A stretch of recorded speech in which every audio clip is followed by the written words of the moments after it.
All right, well. What do you think? Outsiders, man. Also, how was it going in blind? It's less fancy than I thought, which is good. It's a lot to take in up front because all those different tokens do all those different things, and when you're reading the card, you have no idea what it is. Yeah. And so frailty is no cards, blood rot is damage, amnesia is that the other one? Inertia is no cards, blood rot is damage, frailty is weak attacks. Yep. Which that makes sense. Frailty makes sense. Inertia is them losing momentum. Yeah. And blood rot is obviously just, damage. Mm-hmm. And then ponder is draw. Yep. And is there another one? And they'll effectively pop at the end of turn. Yeah. Which is cool. No, man, I think I'm consistently delighted at how not insane the sets are. Yeah. Like how the game stays as close to its fundies as, any game in its, what is this, 9th set, 8th set, 5th set, 16th set? Let's see. Welcome to Wraith, Arcane Rising, Crucible. Our Monarch, Arya, Everfest. Uprising, Dynasty, Outsiders, 9. On most games on their 9th set have broken every rule. Did I miss one? I feel like we may have. This has got to be the 10th, right? This is the start of something. I think that was it. Because last year was Everfest, Uprising, Dynasty. That's right. Yeah. This has got to be 10. We don't have, as far as I can tell, I don't know, I didn't see the legendaries and stuff. But there's not here's an alternate win condition, the cards that say start the game with 6 cards in play that all do these different things. We're introducing 6 new equipment slots. They're not doing all that flashy stuff that games do to they think that it gets players super jacked. Mm-hmm. We got a new hyper mega Vomon version of Charmander, and it breaks the rules and everything's different now. It's just the same game. Yeah. But the decisions are always different. But it's still just the numbers. I think that it's just harder to understand the value of things. We've said for a while hit effects are where the magic's at, right? So this set is based around these 3 or 4 different effects that have a hit effect, and it's really hard to value what those hit effects are worth. Blood Rot's worth 2 damage, of course, but what's a Ponder token worth? Yeah, it's sometimes it's worth a lot, giving them a card in their arsenal. Mm-hmm. Sometimes it's a bad card and they don't even want arsenal. And what's the chance of giving them a good card worth? What are you willing to risk on it? And then there are moments where you give them a Ponder token, they already had a card in arsenal, so it's what is this even? This is not worth anything. Yeah. And then on a limited front, it's the way the classes work is so cool because you rarely get 2 specific classes in a set together. So we've never had the Assassin, Ninja, Ranger set. Mm-hmm. So the way those 3 work together in a draft sealed environment is different than even if you go to Tales of Aria, Ranger, Guardian, Runeblade. And then even then, if you change the talent pool in that set, it would change the way that functions. So the combination, and then you look at Constructed, where you're effectively helping 3 classes that needed some help. Yeah, definitely. And they all get better, and jury's out. I think Azalea, at the level she's at and the consistency she's at, either is just right or is a massive problem, and I don't know yet. Is it just a lot of you can't do things? So that's kind of the problem.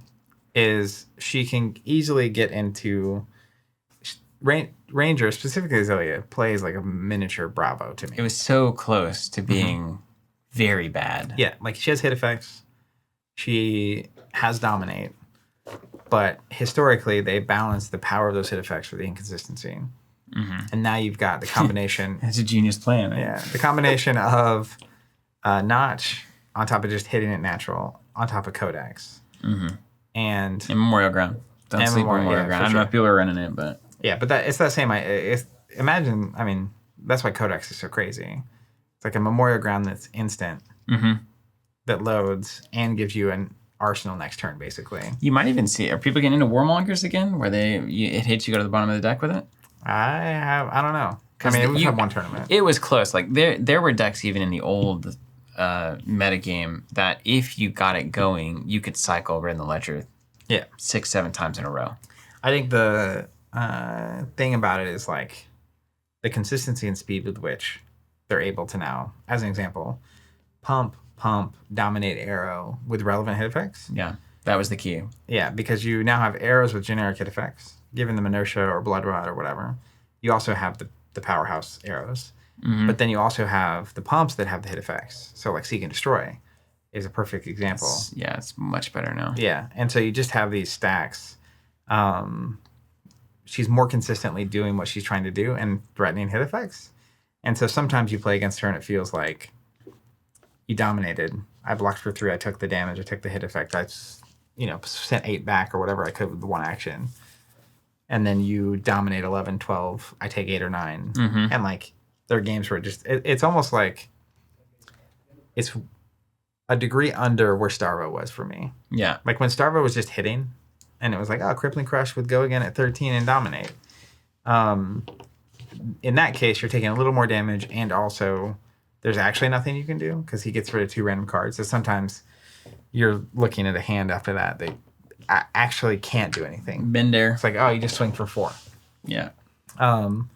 And his worst case scenario usually was like, swinging for 6 to 10 damage. Azalea's worst case scenario is like, I just don't have an arrow. That can still happen. Same thing. Yeah. And it's like, oh, even all arrows is not awesome still.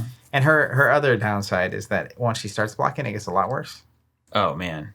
Like, if you force the block, it can be bad. Yeah, so she's like Lexi. Basic example of that, and it's true with Lexi, is like if you're on Guardian and you CNC with 1 float and a tunic counter sitting there, it's like, oh god. And then they pummel you. And it's like, well, now you lose your arsenal card and an arrow card, and a 3-card hand is way worse for her. Yeah.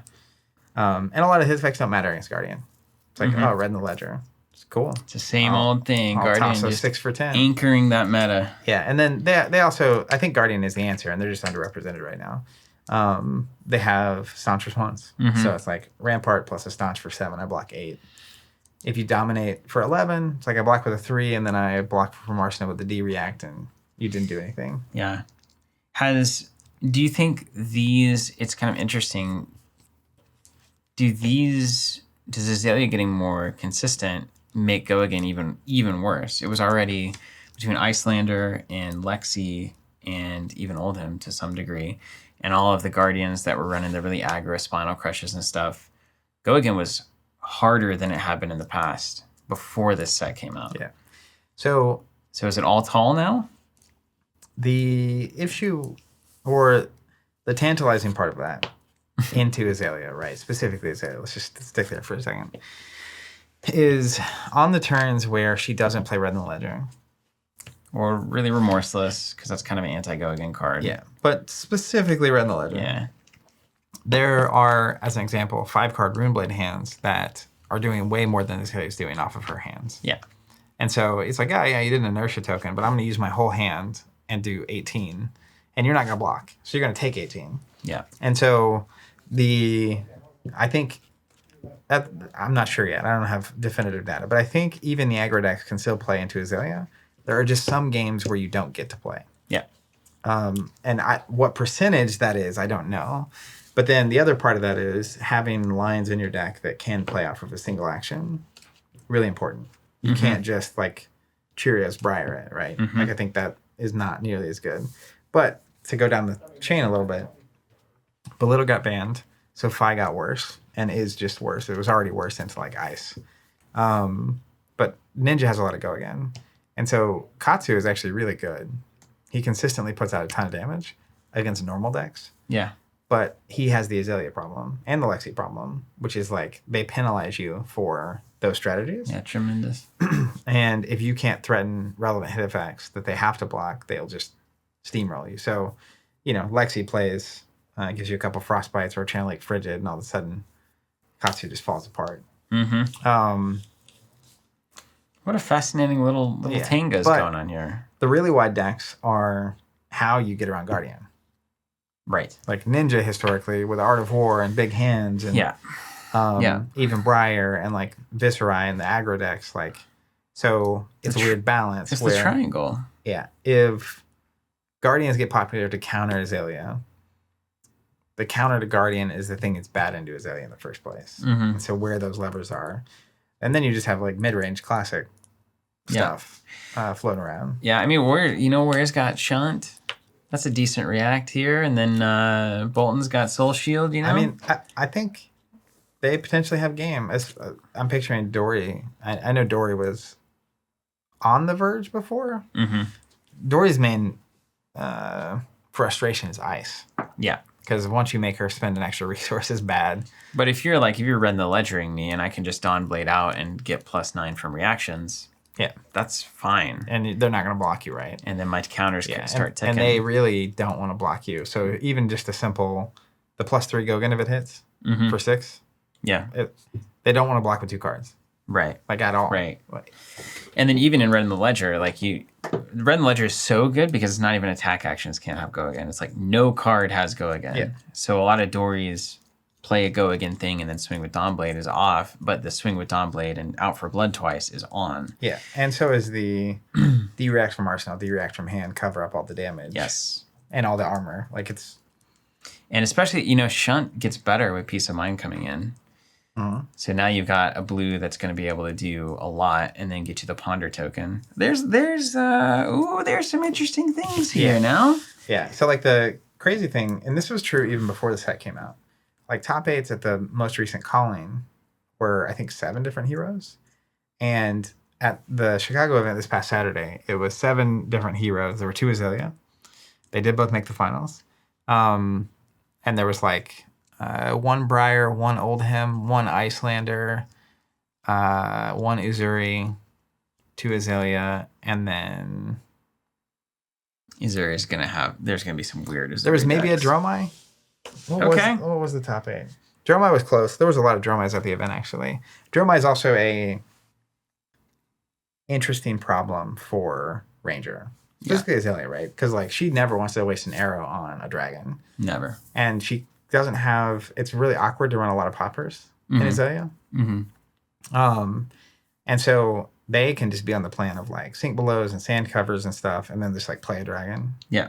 And block out, swing a dragon. Block out, and, swing. Yeah. And if she ever giving you go again, then it's swing. Yeah. And that's bad. And then it's really bad. This is just awesome. Yeah. So I think awesome. I don't know. I wouldn't go out on a limb and say the meta is perfect right now, but it does feel like there's a wide variety of heroes that are playable, that is unsolved, and that there's different. You're not just kind of pigeonholed into 1 or 2 decks. Mm-hmm.